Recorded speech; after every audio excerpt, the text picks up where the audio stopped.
का वो बुरा वक्त जब अपने अपने का साथ नहीं दिए, रिश्तेदारों से उम्मीद थी तो रिश्तेदारों ने हाथ दे दिया, घर वालों से उम्मीद थी तो घर वालों ने हाथ दे दिया।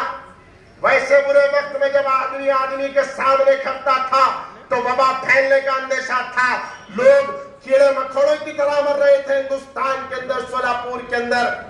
वैसे वक्त में आपका भाई निकलता है और यही सोलापुर के रहने वाले माओ को हौसला देता है, हिम्मत देता है, ताकत देता है और कहता है कि घबराने की जरूरत नहीं है। हम जानते हैं कि लॉकडाउन के जरिए तुम्हारे घर में कोई अनाज नहीं होगा, तुम्हारे घर में खाने की तकलीफ होगी, तुम्हारे घर में परेशानी होगी। 20,000 किट राशन के बनाता है, निकल जाता है, अपनी टीम को लेता है और लोगों के पास राशन पहुंचाता है। क्या आपकी विधायक ने, आपने जिसको चुनकर लाया, क्या उन्होंने किया? क्या भुला दे सकते हैं उस एहसान को? सोचो कि अल्लाह इनको इख्तियार देगा। आपके दिल में जो जमात के लिए मोहब्बत है और जो इनके लिए मोहब्बत है, अगर वो मोहब्बत अगर पोलिंग स्टेशनों पर दिखेगी तो कितना हमको फायदा हो सकता है, कितना सोलापुर शहर तरक्की कर सकता है, कितने बच्चों की जिंदगियों में रोजगार के जरिए आप जो है काम कर सकते हैं, कितने यतीम बच्चों का सहारा बनकर फारूक शाती साहब हिम्मत व हौसला दे सकते हैं।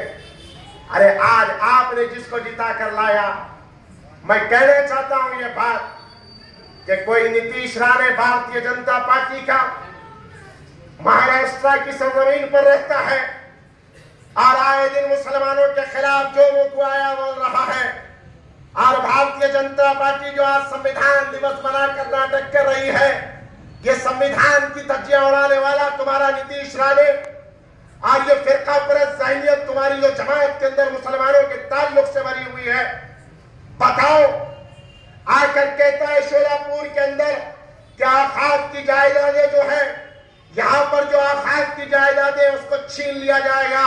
ये मुसलमान कब्जे कर बैठे हुए हैं, ये मुसलमान जो है अपनी कहकर बैठे हुए हैं, इनको बढ़ा दिया जाएगा, बुलडोजर चला दिया जाएगा।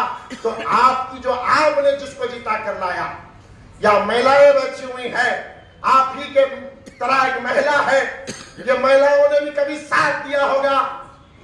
मेरा सवाल है कि इतना मुसलमानों के खिलाफ जहर उगलना और मुसलमानों के आखात की जायदादों के ऊपर सवाल उठाना, आपकी विधायक ने क्या एक प्रेस कॉन्फ्रेंस की, ये कहा कि मुसलमानों डरने और घबराने की जरूरत नहीं है, हम हैं तुम्हारे साथ, हम लड़ेंगे तुम्हारे लिए। ये बोलता है हम केस कराएंगे यहां पर, ऐसा मुसलमानों को धमकी दे रहा बोलकर नहीं दे रहे। कौन उठा रहे आवाज? इस जलसे से अगर कोई आवाज उठा रहा है तो वो मजलिस उठा रही है। आपके दरमियान में अगर खड़ कर बोल रहा है तो वो फारूक शाती साहब बोल रहे हैं। इख्तियार नहीं है, अल्लाह ने इख्तियार की ताकत नहीं दी, लेकिन अल्लाह ने इज्जत दी, शौहरत दी, दौलत दी, माओ की दुआएं दी, और अल्हम्दुलिल्लाह वो इख्तियार से बढ़ के मां की दुआओं उसका असर है, बाप के खिदमत का असर है कि आज आप जो है आवाम के दरमियान में खड़ के अपनी जिंदा दिली का सबूत दे रहे हैं। आप लोगों को चाहिए